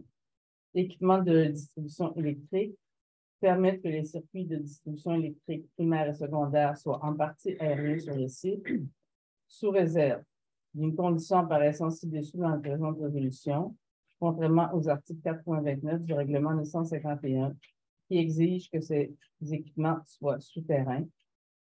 Garage, permettre un garage souterrain plus grand que les dimensions des bâtiments résidentiels, ce qui est contraire à l'article 6.21.4. Notamment, en permettant d'avoir un bâtiment, un garage souterrain plus grand, ça permet de diminuer les cases de stationnement extérieur. C'est une des raisons pour lesquelles ça a été permis. Aire de manutention, retirer l'obligation d'aménager une aire de manutention pour les 2 bâtiments à vocation commerciale. Les conditions suivantes faisant partie intégrante de la présente décision doivent être respectées. PIIA, le projet doit faire l'objet d'une approbation conformément au règlement 955. Logement, toute identification ou subdivision cadastrale des unités de logement à l'intérieur des bâtiments est prohibée, donc il n'y aura aucune subdivision cadastrale ou en copropriété. Phasage des travaux. Les travaux de construction du bâtiment commercial prévus le plus au nord, ce qu'on voyait tantôt dans le plan, doivent être entrepris avant ceux des bâtiments pour lesquels la vocation est résidentielle sur le site. Aucun permis de construction pour les bâtiments résidentiels, ce qui inclut les garages souterrains, ne peut être délivré tant et aussi longtemps que les travaux de construction du bâtiment commercial prévus le plus au nord dans le projet n'ont pas franchi le seuil de 50 d'achèvement. Bâtiment commercial, usage principal du bâtiment commercial prévu le plus au nord, c'est toi-même, doit correspondre à une épicerie ou marché d'alimentation. Aménagement paysager. Le dépôt de plan d'aménagement paysager dans le cadre du processus d'approbation du PIA intègre minimalement ceci. Arbres, le long de la servitude municipale, la portion est du site que vous voyez à la droite finalement, qui est en mauve, c'est la servitude municipale, prévoir majoritairement des conifères dont la hauteur de ceux-ci à la plantation est d'au moins 2 mètres, de manière à créer à terme un écran végétal qui atténuera l'impact visuel sur les 3 bâtiments résidentiels du projet. Stationnement, au minimum 20 des cases de stationnement aménagées à l'extérieur pour le site doivent comporter un matériau de revêtement au sol perméable, donc pas d'asphalte. Éclairage. Sur l'ensemble du site, incluant sur les bâtiments, l'éclairage extérieur doit être dirigé vers le bas. Conteneurs, l'utilisation des conteneurs semi-enfouis sur le site et les détails des abris ou enclos pour atténuer l'impact visuel sur les conteneurs. On voit les conteneurs, je pense qu'il y a 2 places, on en voit. Là. Contribution pour fin de parc. Le propriétaire du site devra s'engager à céder à la municipalité pour fin de parc, terrain de jeu d'espace vert, 25 de la superficie totale du terrain utilisé par le projet, donc le 10 plus le 15 Équipement de distribution électrique et de télécommunication. Les fils électriques et de télécommunication aériens sont permis à un seul endroit sur le site, soit à moins de 25 mètres de l'accès au chemin Alfred de Rocher, et ce, conditionnellement à ce que le reste des circuits électriques et de télécommunication soit souterrain. Voilà. Donc, il y aura plus de détails. Les gens vont pouvoir faire des commentaires lors de la séance de consultation publique qui va avoir lieu le 28. Tantôt, le 28 novembre. Merci infiniment, Maryse. Ça va pour tout le monde. Donc, c'est un beau projet qui est à suivre et donc, on va effectivement présenter le détail le 28. Alors, pour le moment, on passerait à le point 5.1, la résolution, une résolution qui est présentée par M. Bousquet. Je te regarde, hein. C'est Lauzon. Merci. Excusez-moi. Madame le Boileau. Alors, écoutez, il s'agit d'une subvention de l'association de Lac. Donc, l'association du Lac Brompton regarde la politique de soutien financier à l'action environnementale. Alors, il y avait encore des disponibilités financières dans le programme de subvention annuelle pour ces organismes. L'association du Lac Brompton s'est prévalue d'une demande. Alors, considérant que ça répond à la politique, considérant la demande reçue de l'association, considérant qu'elle répond aux objectifs et aux critères établis, le Conseil est favorable à remettre une subvention à cet organisme de 2 volets. Donc, remettre dans le programme de subvention du volet 2 de la politique un montant de 5 000 en 2 versements pour un projet de lutte contre la programmation et le contrôle de la mériorité. Et dans un deuxième temps, de remettre une somme de 5 000 en un seul versement pour la lutte contre la mériorité. Il s'agit d'actions concrètes prises sur le lac. Il y a une différence entre les deux. Un est de la prévention, l'autre est du contrôle. Donc, les 2 subventions de 5 000 s'additionnant, c'est un montant de 10 000 qui va être mis à l'utilisation du lac Brompton. J'en fais la proposition. Merci. Adopté à l'unanimité. Nous avons donc 5 décisions concernant la voirie et les infrastructures. Alors, ça me convient. Donc, à 6.1. Donc, la proposition est en faite par Mme Javela. On retourne à l'hiver. Donc, étant donné que la municipalité possède diverses installations dans le secteur nord de la municipalité et que les accès et les stationnements de ces installations doivent être émergés, c'est l'offre de service de la compagnie Service 220 qui a fait une offre pour la saison hivernale 2022-2023. Et étant donné que c'est cette compagnie qui entretient ce site depuis plusieurs années et ce, à la satisfaction de la municipalité. Donc, je propose de conclure un contrat avec la compagnie Service 220 pour le déneigement des boîtes aux lettres du chemin dépôt, de la borne sèche à Jouvence, de la borne sèche à la chaîne des Lacs et de la bordure du chemin dépôt pour la saison hivernale 2022-2023. À cette fin, le Conseil autorise une dépense de 2 281 $ d'ici, tout taxe incluse pour la saison, montant étant posé à même le fonds général, et d'autoriser la mairesse en relation avec la mairesse et la greffière à signer le dit contrat. Excellent. Passons maintenant à la prochaine résolution avec M. Brisson. Alors, c'est une résolution relative à une demande de subvention. Alors, dans le programme provincial des programmes d'aide à la voirie locale, il y a un volet particulier qu'on appelle projet particulier d'amélioration. Alors, pour des travaux qui ont été exécutés sur le chemin des fermes, il est proposé que le Conseil du canton de Norfolk approuve des dépenses au montant de 23 257 $ relativement aux travaux d'amélioration réalisés et aux frais inhérents admissibles mentionnés au formulaire V0321. Etc., etc. J'en fais la proposition. Merci.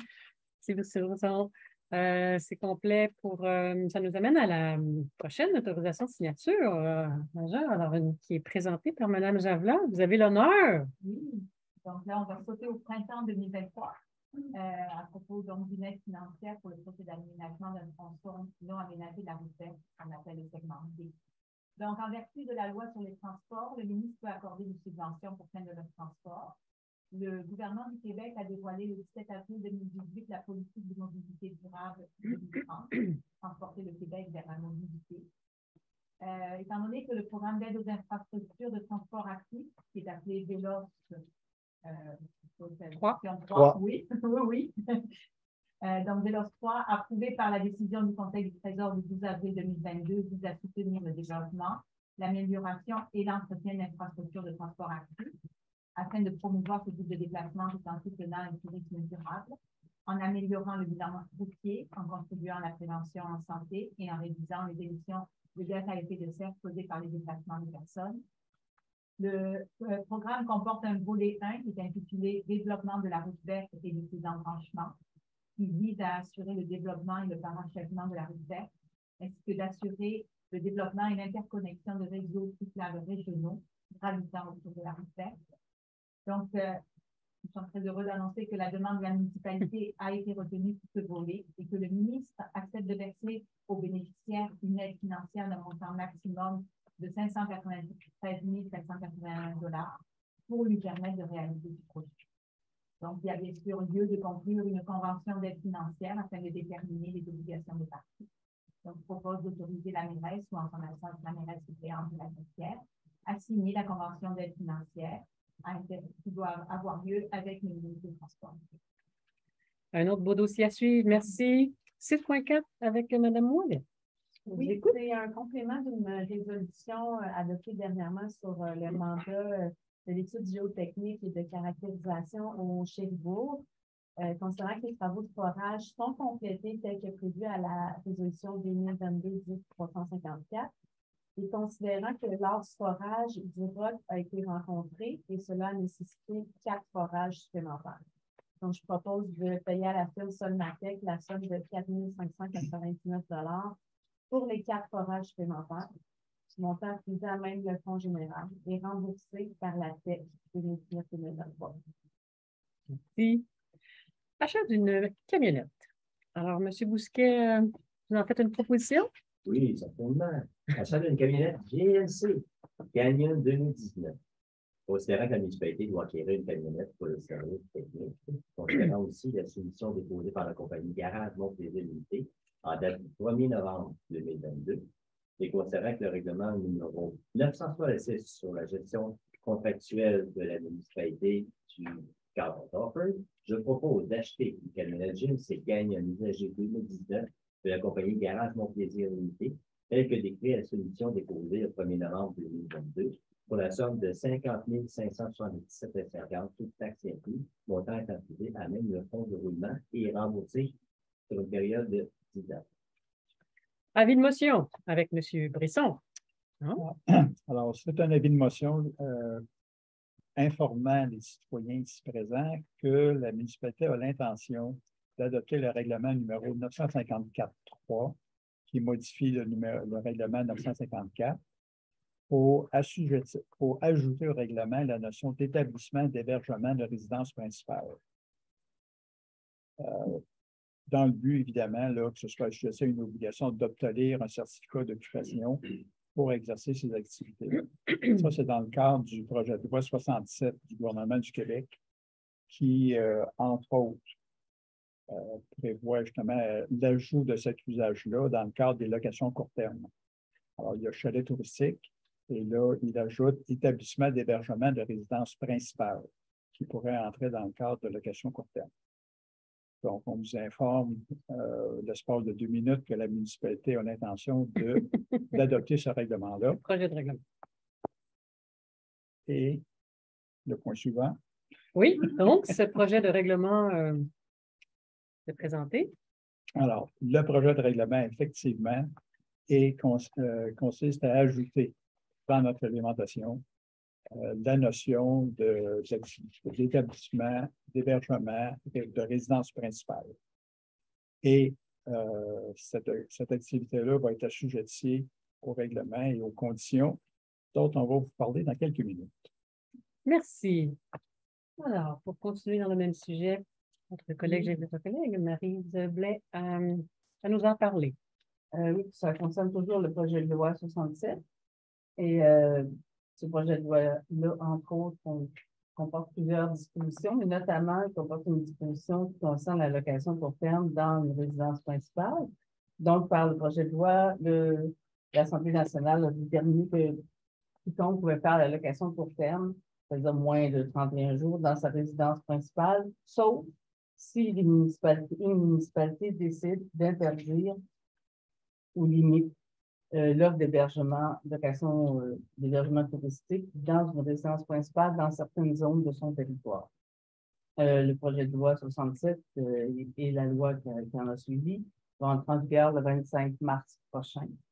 Donc, la municipalité entend créer une nouvelle catégorie d'usage dans la réglementation d'Offord pour la location de courte durée effectuée à l'intérieur des résidences principales, et ce, afin d'interdire pour ces résidences-là de pouvoir faire la location court terme qui est moins de 31 jours, toujours. Pour ce qui est de plus de 31 jours, il y a ça ne change rien avec ce qui existe présentement. Que la municipalité souhaite maintenir les interdictions sur la location de courte durée dans les zones où l'usage chalet touristique est prohibé. Donc, les zones où l'usage chalet touristique est prohibé, ce sont les mêmes zones où l'usage ou la location touristique dans une résidence principale serait prohibé également. Considérant que la municipalité entend interdire la location de courte durée dans les zones qui sont occupées en forte majorité par des unités résidentielles, que l'usage soit effectué à l'intérieur d'une résidence principale ou non. Donc, considérant également que le premier projet de règlement va être adopté ce soir, je propose, et que tous les membres déclarent avoir lu le présent règlement, je propose qu'une assemblée de consultation publique soit tenue le 30 novembre 2022 concernant le règlement 951-7 et d'adopter le premier projet de règlement numéro 951-7 qui est joint à la présente résolution. Vous me permettez, je ne sais pas si on a le plan. On n'a pas le plan. Je n'ai pas le plan de. On n'a pas le plan. Il va être mis en ligne, évidemment, là, pour le plan va être mis en ligne. Si, peut-être, vous verrez dans le plan qui va être mis en ligne, les zones qui sont en orange, ce sont des zones où la location chalet touristique était permise. Et avec le projet de règlement qui est déposé ce soir, ces zones-là, ce ne serait plus permis de faire la location chalet touristique. Également, ce ne sera pas permis non plus, comme je le mentionnais, de faire non plus la location courte durée dans un établissement de résidence principale pour moins de 31 jours. Entre autres, ce qui est permis, ce qui resterait permis comme chalet touristique et location courte durée moins de 31 jours, c'est bien entendu le parc du Montfort et son agrandissement et certaines zones de la municipalité, dont les zones R33, C25, M29 et M51. Je les nomme pas toutes parce que là, vous comprendrez qu'il y en a plusieurs, mais c'est ce qui ressort du projet de règlement qui est là ce soir. Oui, en effet, on profite de ça pour continuer de restreindre la demande. On est en consultation avec des associations propriétaires et aussi dans notre vision d'encourager la résidence permanente et puis la mixité avec différents usages. Donc, ce projet de règlement va être allé en consultation publique et vous êtes présenté dans le détail. Et vous êtes soumis le mercredi, le 30 novembre. Merci beaucoup. Beaucoup de travail qui a été fait pour en arriver là ce soir, qui est une certaine satisfaction. Alors, il y aura une dernière période de questions. Merci. Je vous invite à venir à l'avant, d'abord dans la salle. Oui, à vous. Je ne vais pas devancer non. Oui, vous êtes, on y va, on va de l'avant. Bonjour, Dan Thibault. Concernant justement le nouveau projet là, qui est en consultation le 30 novembre, je peux dire que toutes les questions et propositions seront mises à partir du 30. Il va y avoir lors de la consultation, il va y avoir une présentation qui va être faite. Actuellement, je ne vais pas trop m'avancer. C'est par la personne qui est en charge de l'urbanisme, M. Elisine. La consultation, le projet est présenté et les gens peuvent faire des commentaires et poser des questions sans aucun problème. Mais d'ici ce temps-là, les documents. Préalable à la consultation, les documents vont être mis en ligne. Donc, la carte que faisait, disons, Madame Blais, là, avec les zones, les R23, tout ça, on va vous aider un peu. Là. On va mettre un visuel sur les zones, puis avec un jeu de couleurs. Là. Donc, comme il était mentionné, là, portez attention surtout aux zones orange. Donc, c'était des zones où c'était permis auparavant et ça ne sera plus permis. Donc, sur la carte, là. Ces documents vont être accessibles avant le 30. Oui, absolument. Oui, tout à fait. Oui. Demain. Pardon? Le 16 novembre. Donc, puis les recommandations par rapport à ça vont être faites à partir du 30. Oui, on va vous entendre, on va présenter ce pourquoi les sources et puis après, par la suite, voir s'il y a des modifications qui sont apportées au projet de règlement pour adopter un règlement. Un second projet de règlement, un règlement. Voilà, merci. Oui, alors une prochaine personne, on vous invite à vous présenter. Une précision, Philippe Pichet. Bonjour. Le changement, ça concerne seulement les résidences principales. Est-ce que j'ai compris aussi que vous avez changé aussi le zonage de certaines autres? Oui. Le changement concerne les résidences principales pour faire suite au projet de loi 67, comme je l'ai mentionné. Et également, le changement concerne certaines zones où la location chalet touristique était permise et pour lesquelles ce ne sera plus permis. OK. Puis pour ceux qui ont déjà des résidences avec des permis de location? Ça ne touche à rien, toutes les dispositions qui concernent les droits acquis, jusqu'à ce que vous cherchez. Ces dispositions-là ne sont aucunement changées, aucune modification sur ces dispositions-là pour la période de 6 mois et tout ça. Non. OK. Puis la période de consultation, 30 novembre, vous parlez des. On va parler de l'ensemble du projet, que ce soit les nouvelles zones pour lesquelles le chalet touristique va être interdit ou encore pour la résidence principale, sur l'ensemble du projet. OK. Merci. Oui, on vous invite. Là-dessus, est-ce que vous avez l'intention de donner un délai avant l'application? Est-ce qu'il va y avoir des moratoires? Ça va, on va le voir dans la consultation publique. Présentement, dans le projet de règlement qui est déposé ce soir, dans le premier projet de règlement, il n'y a pas de moratoire. Au niveau de la consultation, il faut avoir des questions si les citoyens ont des questions à poser et la municipalité peut toujours, le conseil peut toujours décider d'adopter subséquemment un moratoire. Ça, c'est de soit décidé à ce moment-là en temps et lieu, mais ce soir, il n'y a pas de moratoire. Alors, oui, il y a une question dans la salle, Mme Gabrielle Mercier, vous pouvez enlever votre micro. Bonsoir. Oui, bonsoir. Bonsoir. Vous m'entendez bien, oui. Bonjour, Gabrielle Mercier, administratrice sur l'Association pour la protection du lac Brompton et présidente du comité du Marais de l'Association pour la protection du lac Brompton. Tout d'abord, merci pour la subvention que vous nous avez accordée au point 5 ce soir.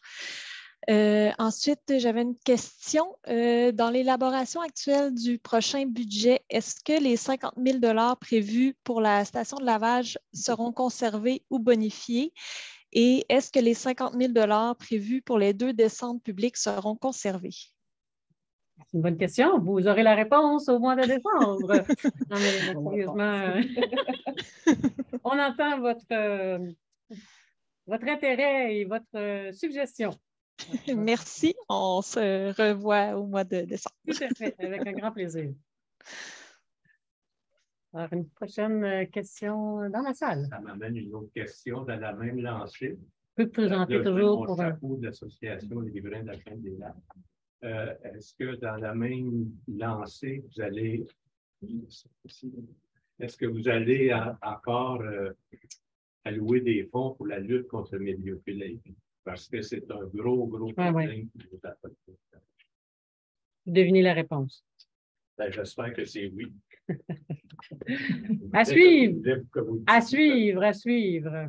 Bien, alors je prendrai peut-être une dernière intervention sur les sujets qui ont été traités à l'ordre du jour. Question de quel point?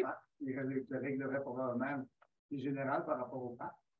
Est-ce qu'il y a une obligation de faire un parc?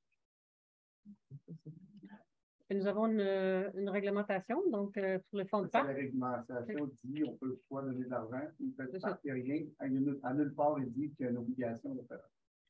Bien, si le fonds existe, c'est parce que vous voulez savoir. C'est la municipalité qui choisit si elle veut l'avoir en terrain ou en argent. Donc, c'est le choix de la municipalité. Donc, si elle le prend en terrain, c'est évidemment avec une intention d'y apporter des aménagements par la suite.